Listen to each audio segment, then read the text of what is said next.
Hello friends, welcome to my test series. आज हम करेंगे ब्लूम्स टेक्सोनोमी।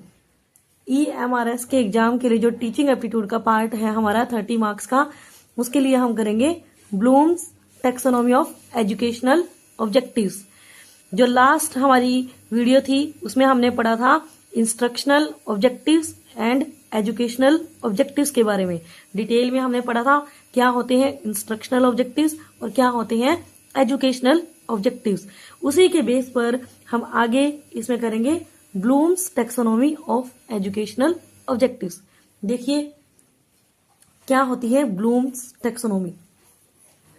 शैक्षिक एवं अनुदेशनात्मक उद्देश्यों का वर्गीकरण अथवा अनुदेशनात्मक उद्देश्यों के पक्ष या स्तर, कितने लेवल्स या फिर डोमेन्स।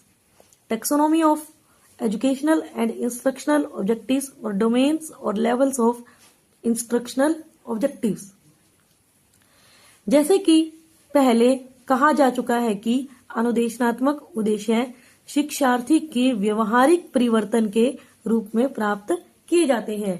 अनुदेशनात्मक उद्देश्य वो होते हैं जिसे हमें पता चल जाता है कि जो स्टूडेंट है उसके अंदर क्या बिहेवियर चेंज आए हैं। ये विशिष्ट, प्रत्यक्ष तथा व्यवहारिक होते हैं, स्पेशल होते हैं। क्लास के अंदर इनको अचीव किया जा सकता है। प्रत्यक्ष, इनका जो रिजल्ट है हमें प्रत्यक्ष दिखाई देता है, और जो व्यवहार है एक स्टूडेंट का जो बिहेवियर है वो भी हमें प्रत्यक्ष रूप से दिखाई देता है कि उसके अंदर क्या चेंज आए हैं और कैसे चेंज आए हैं।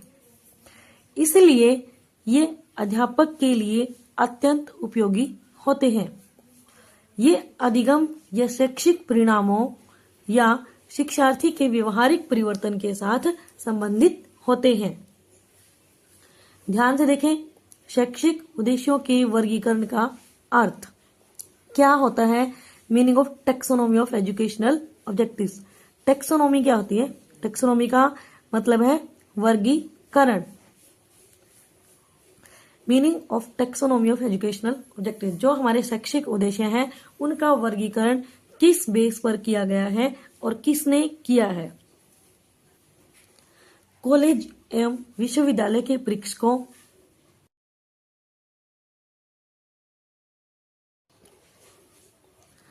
की अमेरिकन समिति द्वारा, जो कॉलेज और विश्वविद्यालय के सुपरवाइजर थे या इनविजिलेटर थे, जो उनकी अमेरिकन समिति द्वारा, जो अमेरिका की एक समिति थी उसके द्वारा प्रस्तुत taxonomy of educational objectives. Question है जो ये एग्जाम में देखने को मिलता है। टेक्सोनोमी ऑफ एजुकेशनल ऑब्जेक्टिव्स के पहले भाग के संपादक कौन थे? तो इसका आएगा ब्लूम। ये ब्लूम ने दी थी ये टेक्सोनोमी। ब्लूम एक अच्छे शिक्षाविद थे। उन्होंने जो टेक्सोनोमी ऑफ एजुकेशनल ऑब्जेक्टिव्स के बारे में बताया था।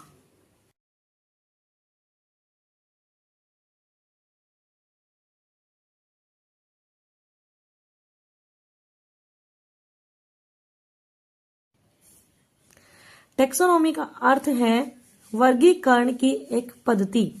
टेक्सोनोमी का मतलब क्या होता है? वर्गीकरण की एक पद्धति, सिस्टम ऑफ क्लासिफिकेशन। कैसे, किस चीज को कैसे क्लासिफाई किया गया है, यही एक सिस्टम ऑफ क्लासिफिकेशन होता है टेक्सोनोमी।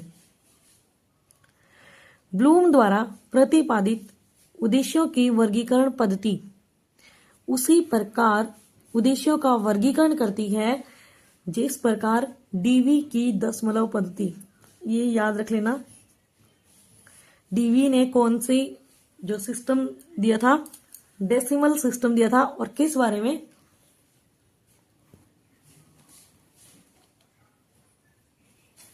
पुस्तकालय की पुस्तकों का वर्गीकरण करती है। जो डीवी ने जो डेसिमल सिस्टम दिया था वो दिया था पुस्तकालय की पुस्तकों का वर्गीकरण, उसमें किया गया था।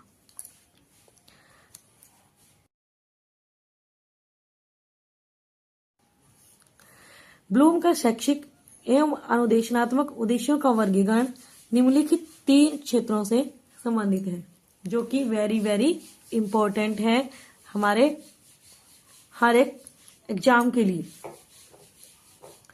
जो हमारी टीचिंग लाइन है उसके अंदर जो ये 3 उद्देश्य हैं ये वेरी वेरी इंपॉर्टेंट है।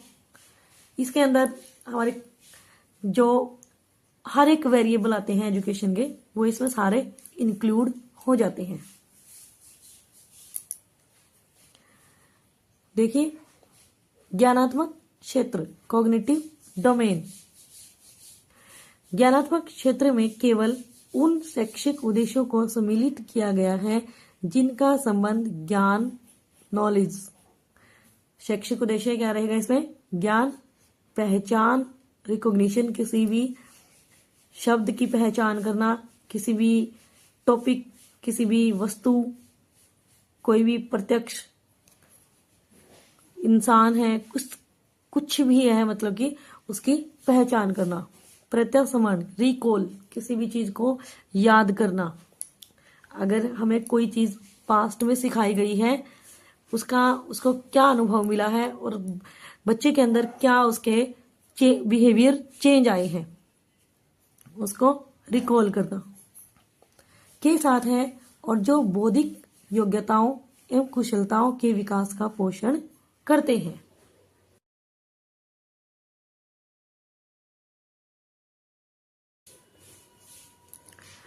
आगे देखें, ये थी हमारी कॉग्निटिव डोमेन। जो कॉग्निटिव डोमेन है उसको हम डिटेल में करेंगे। आगे देखें, भावात्मक क्षेत्र अफेक्टिव डोमेन। देखो, जो ये कॉग्निटिव डोमेन है और अफेक्टिव डोमेन है और कॉग्निटिव डोमेन है, इनको हम अलग अलग, इसके अंदर और भी सब टॉपिक आते हैं जिनको हमने समझना है, पढ़ना है, तभी हम जो पूरी डोमेन है, ज्ञानात्मक क्षेत्र है, भावात्मक क्षेत्र है या फिर क्रियात्मक क्षेत्र है, उसके बारे में अच्छे से समझ पाएंगे। आगे देखें, भावात्मक क्षेत्र।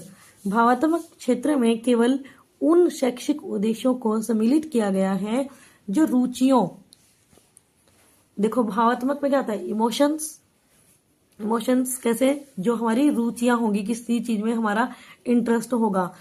एटीट्यूड, हमारा जो बच्चे का एटीट्यूड है वो कैसा है, किसी भी सब्जेक्ट के प्रति, किसी भी टीचिंग स्टाइल के प्रति, किसी भी जो भी हमारा मतलब कि जो सिखाने का मेन मकसद है उसके प्रति, या उसका जो सीखने का जो रुचि है उसके प्रति उसका दृष्टिकोण कैसा है, तथा मूल्यों के साथ संबंधित है।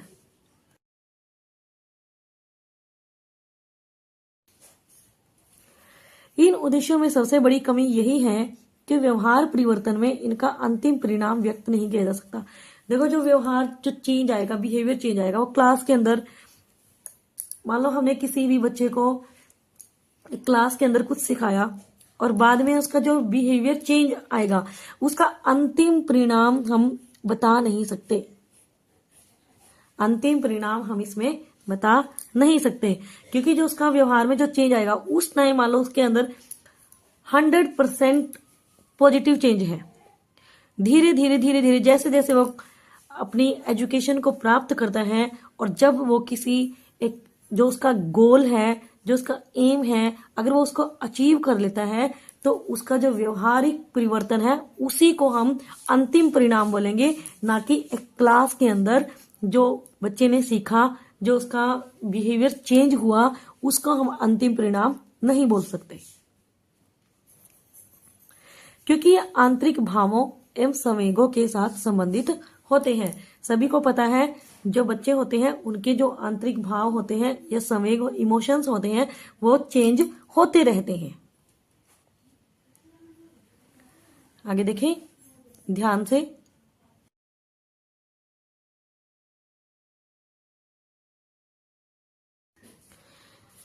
ये था हमारा अफेक्टिव डोमेन। आगे है क्रियात्मक क्षेत्र। जो ये कॉग्निटिव डोमेन, अफेक्टिव डोमेन और कॉग्निटिव डोमेन, इसको हम अभी शॉर्ट में कर रहे हैं। जो नेक्स्ट जो वीडियो रहेगी उसमें हर एक जो डोमेन है उसको डिटेल में अच्छे से बिल्कुल हर एक उसका जो पार्ट है उसको करवाएंगे और उसको आप ध्यान से समझना। इसमें आपको पता होना चाहिए कि डोमेन होती क्या है और उस डोमेन के अंदर क्या चीज शामिल है। क्रियात्मक क्षेत्र कॉग्निटिव डोमेन, साइकोमोटर डोमेन। क्रियात्मक क्षेत्र कौशलों के विकास में सहायता प्रदान करता है। किसी चीज की स्किल्स है जो उसमें डेवलपमेंट में सहायता प्रदान करता है। कौन सी डोमेन? Psychomotor domain. इसमें जो है फिजिकल एक्टिविटी शामिल होती है। जो ज्ञानात्मक क्षेत्र है और भावात्मक, इसमें हमारी फिजिकल एक्टिविटीज शामिल नहीं होती है।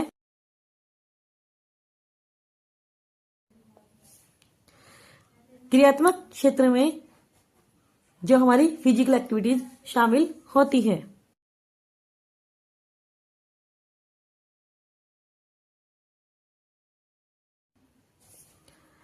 शारीरिक क्रियाओं का विकास इस क्षेत्र का मुख्य उद्देश्य है। जो शारीरिक क्रियाएं हैं उसका विकास इसका मुख्य उद्देश्य है। इस क्षेत्र के विकास का मुख्य श्रेय सिम्पसन को जाता है। जो ये कॉग्निटिव डोमेन है, मीन्स साइकोमोटर डोमेन है, जो इसके विकास का मुख्य श्रेय किसको जाता है? सिम्पसन। ये आपको याद करना है, सिम्पसन को जाता है। आगे देखें, ब्लूम का शैक्षिक उद्देश्यों का ज्ञानात्मक, भावात्मक एवं क्रियात्मक क्षेत्रों में वर्गीकरण विशेष रूप से महत्वपूर्ण है, क्योंकि पाठ्यक्रम तथा मूल्यांकन की समस्याओं के साथ इसका सीधा संबंध है।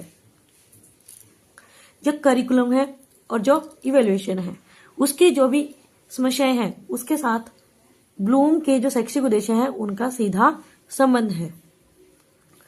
यह संप्रेषण, कम्युनिकेशन, मूल्यांकन तथा पाठ्यक्रम के विकास की तकनीकों के निर्माण में अत्यंत सहायक सिद्ध हुआ है।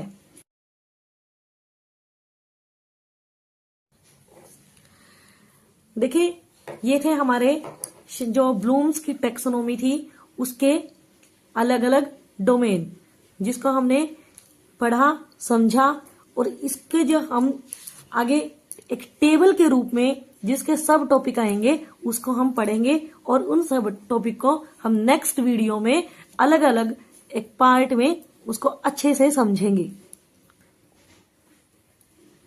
हर एक जो डोमेन का जो सब टॉपिक है उसको समझना जरूरी है।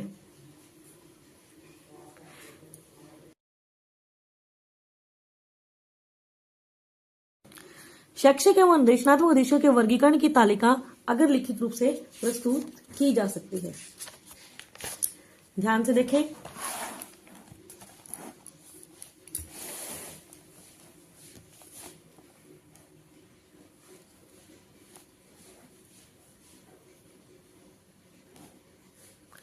ये है हमारी अधिगम अथवा शैक्षिक उद्देश्यों के वर्गीकरण की तालिका। जो ये टेबल है इसी को हम डिटेल में आगे करेंगे। एक बार ध्यान से देख लीजिए, जो कॉग्निटिव डोमेन है उसके अंदर इसको कैसे वर्गीकृत किया गया है। कॉग्निटिव डोमेन को ज्ञान, नॉलेज, बोध, कॉम्प्रिहेंशन, प्रयोग, एप्लीकेशन, विश्लेषण, एनालिसिस, संश्लेषण, सिंथेसिस, मूल्यांकन, इवेल्युएशन।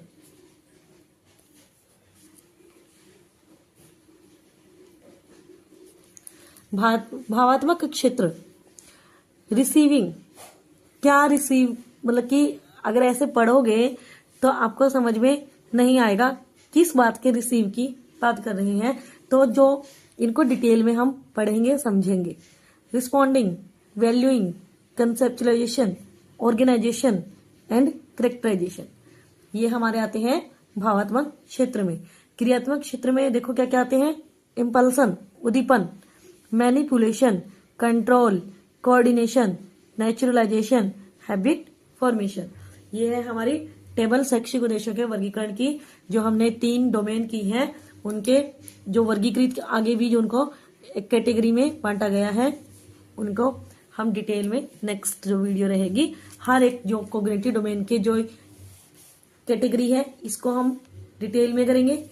अफेक्टिव डोमेन इसको हम अलग से डिटेल में करेंगे, और कॉग्निटिव डोमेन इसको हम अलग से डिटेल में करेंगे। तो अगर इससे रिलेटेड एग्जाम में कोई भी क्वेश्चन आता है तो आई होप वो गलत नहीं होगा। ओके, ये थी हमारी ब्लूम्स टैक्सोनॉमी। आई होप आपको ये अच्छे से समझ में आई होगी। जो ब्लूम्स टैक्सोनॉमी है, ब्लूम्स टैक्सोनॉमी की जो अलग अलग डोमेन है, उसकी जो कैटेगरी है, उनको हम नेक्स्ट वीडियो में डिटेल में करेंगे। ओके, अगर आपको वीडियो पसंद आए तो please like share and subscribe my channel. Thank you so much.